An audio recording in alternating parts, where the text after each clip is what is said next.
នៅក្នុងច្បាប់លក់ដំបូងហ្នឹងគឺមាន3ចំណុចធំៗបងប្អូនអ្នកគ្នាដែលខ្ញុំបានអានរួចហើយបងប្អូនអ្នកគ្នាចំណុចទី1ដែលគេនិយាយតាក់ទងទៅនឹងច្បាប់នៃជំនឿ 1000% បងប្អូនអ្នកគ្នាហើយច្បាប់ទី2តាក់ទងទៅនឹងច្បាប់ unstoppable បងប្អូនអ្នកគ្នាដែលគេប្រែថាมันអាចឈប់បានហើយចំណុចចុងក្រោយគឺចំណុចទី3ដែលគេនិយាយតាក់ទងទៅនឹងច្បាប់នៃចំណងហើយនៅក្នុងមេរៀនច្បាប់លក់ដំបូងហ្នឹងគឺធ្វើឲ្យការគិតរបស់ខ្ញុំគឺបានច្រើនបងប្អូនអ្នកគ្នាចំណុចទី1គឺគេឲ្យយើងយល់ច្បាស់ពីផលិតផលខ្លួនឯងបងប្អូនអ្នកគ្នាហើយចំណុចទី2ហ្នឹងឲ្យយើងនឹងព្យាយាមកុំបោះបង់បងប្អូនអ្នកគ្នាព្យាយាមធ្វើវាធ្វើហើយធ្វើទៀតធ្វើរហូតដល់អ្វីដែលយើងចង់បានធ្វើវាចំណុច0រហូតដល់ចំណុច10000ដងហើយចំណុចចុងក្រោយគឺជាច្បាប់នៃចំណងដែលយើងបានអានមក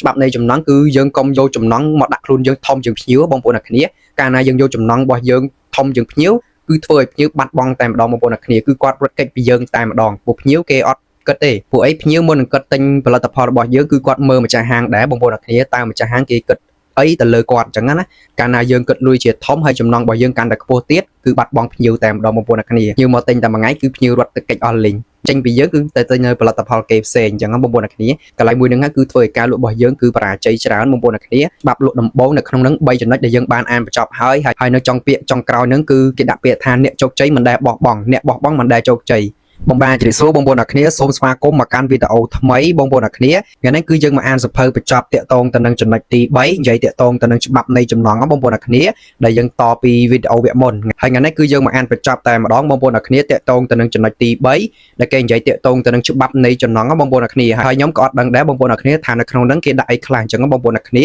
ាអ្វីដែលសំខាន់បងប្អូនអ្នកគ្នានៅចំណុចទំព័រទី33ហ្នឹងគេដាក់នេះចំណុចបញ្ចប់បងប្អូនអ្នកគ្នាហើយនៅទំព័រទី33និង34ថ្ងៃនេះគឺយើងមកអានបញ្ចប់តែម្ដងបងប្អូនអ្នកគ្នាអ្វីដែលសំខាន់នេះពាក្យចង់បញ្ចប់នឹងតែម្ដងគឺ claim នៅកន្លែងហ្នឹងបងប្អូនអ្នកគ្នាអញ្ចឹងយើងមកអានតែម្ដងចង់ដឹងថាច្បាប់នៃចំណងនៅក្នុងហ្នឹងគេដាក់អីគេខ្លះតោះបងប្អូនមកអានជាមួយខ្ញុំតែម្ដងហើយសម្រាប់បងប្អូនយើងដែលបានអានសៀវភៅអាត់3បងប្អូនយល់យ៉ាងណាដែរតាក់ទងទៅនឹងចំណុចនីមួយៗដែលយើងបានអានណាបងប្អូនអ្នកគ្នាកុំភ្លេច comment ខាងក្រោមមួយផងបងប្អូនសម្រាប់បងប្អូនយើងដែលគាត់យល់ច្បាស់ពីការលក់អញ្ចឹងណាបងប្អូនអ្នកគ្នា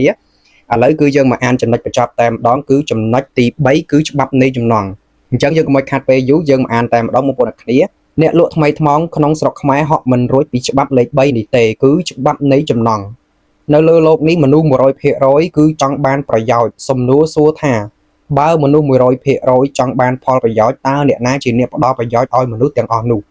ចម្លើយគឺអ្នកលក់នៅក្នុងច្បាប់លក់បានបង្ហាញថាចំណេញគឺប៉ុនជំនួយអ្នកលក់ដែលគិតប្រយោជន៍ខ្លួនឯងធំជាងប្រយោជន៍ភ្ញៀវគឺជាអ្នកលក់ដែលបរាជ័យខ្ញុំធ្លាប់ឆ្លងកាត់អ្នកលក់ចម្ពុកនេះនៅក្នុងទីផ្សារនៅពេលដែលពួកគេចាញ់លក់ដំបូងសំណួរមួយនេះដែលពួកគាត់លើកមកជជែកគ្នានោះគឺផលិតផលលក់បានលុយអត់ចំណេញច្រើនអត់លក់ឲ្យកម្រៃជើងសារប៉ុន្មានដែលសំណួរភាគច្រើនគឺបំពេញចំណង់ខ្លួនឯង 100% ដែលនេះវាផ្ទុយទៅនឹងច្បាប់នៃចំណង់របស់អតិថិជនគ្មានអតិថិជនណាចង់ស្ដាប់ពីរឿងចំណេញរបស់អ្នកទេបើគេដឹងថាអ្នកចំណេញពីគេនឹងរត់គេចពីអ្នកនេះគឺជាច្បាប់នៃចំណងច្បាប់នៃចំណងធ្វើឲ្យអ្នកទិញលង់ស្នេហ៍អ្នកលក់ចង់ទិញចង់បានចង់សួរនាំផលិតផលមានអ្នកលក់មួយចំនួនធំទៀតនៅពេលដែលអតិថិជនចង់ទិញផលិតផលរបស់គាត់អតិថិជនចូលចិត្តហើយត្រូវចិត្តហើយតែដោយសារតែអ្នកលក់ចង់លក់ពេកបែរជាលក់មិនដាច់អ្នកលក់ត្រូវចាំថាបង្ហាញចំណងលោភលន់កាន់តែធំភ្ញៀវកាន់តែខ្លាចអ្នកសាកគិតមើលបន្តិចមើលថាបើអ្នកចង់ទិញផលិតផលណាមួយទិញទៅបងល្អណាស់ទិញទៅបងផលិតផលនឹងល្អបែបនេះល្អបែបនោះបងជួយទិញទៅក្នុងខណៈពេលនេះគឺចំណងអ្នកលក់ធំជាងចំណងភ្ញៀវទៅហើយ 100% គឺគ្មានប្រសិទ្ធភាពទេ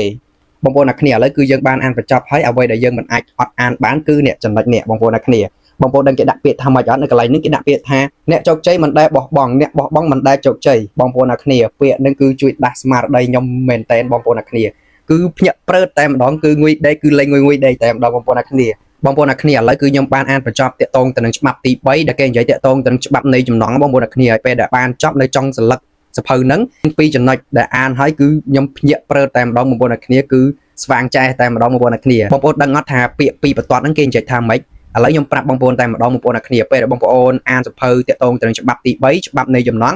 បងប្អូននៅចុងកតុយសន្លឹកហ្នឹងគេនិយាយថា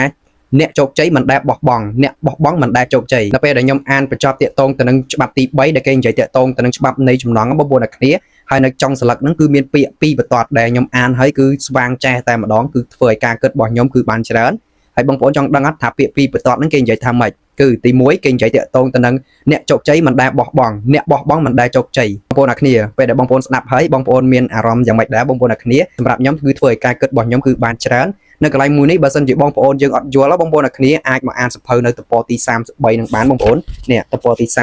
34បងប្អូនបើកមកគឺនឹងឃើញហើយពាក្យដែលខ្ញុំបានអានទាំងប្រមាណនៅក្នុងនឹងទាំងអស់ចឹងសម្រាប់បងប្អូនយើងដែលគាត់ស្ដាប់ការអានសភៅរបស់ខ្ញុំទៅអត់សូវយល់បងប្អូនមានសភៅមួយនឹងបងប្អូនទៅអានទាំងអស់គ្នាតែម្ដងតែបងប្អូនមានសភៅនឹងគឺបងប្អូនអានទៅគឺបងប្អូននឹងយល់ច្រើនតាក់ទងទៅនឹងការលក់របស់បងប្អូនណាហើយនៅកន្លែងច្បាប់នៃចំណងនឹងគឺខ្ញុំបានយល់ច្រើនតាក់ទងទៅនឹងការលក់បងប្អូនអ្នកគ្នា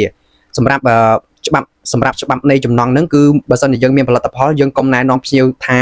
បងតែងទៅផលិតផលនេះល្អផលិតផលនោះល្អបែបនេះបែបនោះធ្វើឲ្យភ្ញៀវហ្នឹងគឺគាត់និយាយទៅចិត្តភ្ញៀវគឺរេបងប្អូនអ្នកគ្នាអញ្ចឹងពេលដែលបងប្អូនលក់ផលិតផលបងប្អូនកុំបង្ខំភ្ញៀវកាលណាបងប្អូនបង្ខំភ្ញៀវស្មើនឹងចំណងរបស់បងប្អូនគឺធ្វើឲ្យចំណងរបស់បងប្អូនគឺធំជាងភ្ញៀវតែម្ដងបងប្អូនអ្នកគ្នាការលក់ផលិតផលគឺផ្ដោតលើចំណងគឺភ្ញៀវណាបងប្អូនអ្នកគ្នាមិនមែនយើងទេណាបងប្អូនអ្នកគ្នាបើសិនជាយើងយកចំណងធំជាងភ្ញៀវគឺភ្ញៀវគឺរត់កិច្ចច្រើនហើយបងប្អូនអ្នកគ្នាកន្លែងមួយនឹងឲ្យធ្វើឲ្យបាត់ភ្ញៀវពីហាងបងប្អូនអ្នកគ្នាដោយសារអីយើងមានចំណងខ្លាំងជាងភ្ញៀវពួកភ្ញៀវគេមានលុយគេចង់ធ្វើអីក៏បានដែរបងប្អូនអ្នកគ្នាពួកគាត់មានលុយគាត់មុននឹងទិញអីមួយគឺគាត់ត្រូវតែចាប់ចង់អីមួយហើយពួកគាត់មុននឹងចំណាយទៅលើអ្វីមួយគឺគាត់គិតច្រើនណាបងប្អូនអ្នកគ្នាអញ្ចឹងសម្រាប់យើងជាម្ចាស់ហាងឬក៏ម្ចាស់ផលិតផលយើងកុំទាញភ្ញៀវឲ្យទិញនេះទិញនោះបើសិនជាយើងទាញពេកគឺភ្ញៀវរត់កិច្ចហើយរត់កិច្ចមិនមែនទៅណាបងប្អូនអ្នកគ្នាគឺគាត់ទៅទិញនៅផលិតផលផ្សេងអញ្ចឹងណាបងប្អូនអ្នកគ្នាអញ្ចឹងកន្លែងមួយនេះហើយគឺជាហានិភ័យសម្រាប់បងយើងដែលលក់អាជីវកម្មអីគឺហានិភ័យខ្លាំងមែនទែនបងប្អូនអ្នកគ្នាហើយតកតងទៅនឹងការអានសភៅរបស់ខ្ញុំគឺបានបញ្ចប់ហើយតកតងទៅនឹងមេរៀនច្បាប់លក់ដំបូងនៅក្នុងច្បាប់លក់ដំបូងហ្នឹងគឺមាន3ចំណុចធំបងប្អូនអ្នកគ្នាដែលខ្ញុំបានអានរួចហើយបងប្អូនអ្នកគ្នាចំណុចទី1ដែលគេនិយាយតកតងទៅនឹងច្បាប់នៃជំនឿ 1000%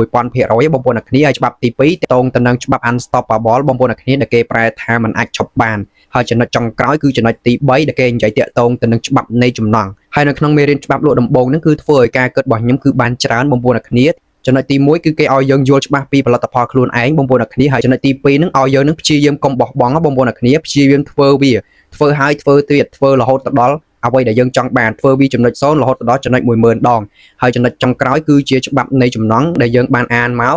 ច្បាប់នៃចំណងគឺយើងកុំយកចំណងមកដាក់ខ្លួនយើងធំជាងភ្ញៀវបងប្អូនអ្នកគ្នាកាលណាយើងយកចំណងរបស់យើងធំជាងភ្ញៀវគឺធ្វើឲ្យភ្ញៀវបាត់បង់តែម្ដងបងប្អូនអ្នកគ្នាគឺគាត់រត់គេចពីយើងតែម្ដងពួកភ្ញៀវគេអត់គិតទេពួកអីភ្ញៀវមុននឹងគិតទិញផលិតផលរបស់យើងគឺគាត់មើលម្ចាស់ហាងដែរបងប្អូនអ្នកគ្នាតើម្ចាស់ហាងគេគិតអីទៅលើគាត់អញ្ចឹងណាកាលណាយើងគិតលុយជាធំហើយចំណងរបស់យើងកាន់តែខ្ពស់ទៀតគឺបាត់បង់ភ្ញៀវតែម្ដងបងប្អូនអ្នកគ្នាភ្ញៀវមកទិញតែមួយថ្ងៃគឺភ្ញៀវរត់ទៅកិច្ចអស់លីងចេញពីយើងគឺទៅទិញនៅផលិតផលគេផ្សេងអញ្ចឹងបងប្អូនអ្នកគ្នាកន្លែងមួយហ្នឹងគឺធ្វើឲ្យការលក់របស់យើងគឺបរាជ័យច្រើនបងប្អូនអ្នកគ្នាច្បាប់លក់ដំបូងនៅក្នុងហ្នឹង3ចំណុចដែលយើងបានអានបញ្ចប់ហើយនៅចុងពាក្យចុងក្រោយហ្នឹងគឺគេដាក់ពាក្យថាអ្នកជោគជ័យមិនដែលបោះបង់អ្នកបោះបង់មិនដែលជោគជ័យបងប្អូនអ្នកគ្នាចង់យល់ច្បាស់បងប្អូនអ្នកគ្នាពេលដែលបានអានហើយគឺខ្ញុំជឿថាបងប្អូននឹងយល់ច្រើនតាក់ទងទៅនឹងចំណុចមួយនេះសម្រាប់ខ្ញុំគឺខ្ញុំយល់ច្រើនបងប្អូនអ្នកគ្នាបើសិនជាខ្ញុំបកស្រាយឬក៏និយាយគឺវីដេអូវែងបងប្អូនអ្នកគ្នាចូលកន្លះម៉ោងដឹងព្រោះខ្ញុំអានហើយអានទៀតដល់ពេលត្រូវនិយាយគឺបែកប្រាជ្ញតែម្ដងបងប្អូនអ្នកគ្នាគឺនិយាយច្រើនហើយអីទេបងប្អូនអ្នកគ្នាសម្រាប់បងប្អូនយើងអត់ទាន់យល់ច្បាស់បងប្អូនមានសភៅមួយហ្នឹងបងប្អូនអានតទៀតសម្រាប់បងប្អូនយើងលក់ផលិតផលលក់អាជីវកម្មមិនថាចរណៈទ្រព្យទេមានសភៅមួយហ្នឹងគឺនាំផ្លូវបងប្អូនបានឆ្ងាយមែនទែនបងប្អូនអ្នកគ្នា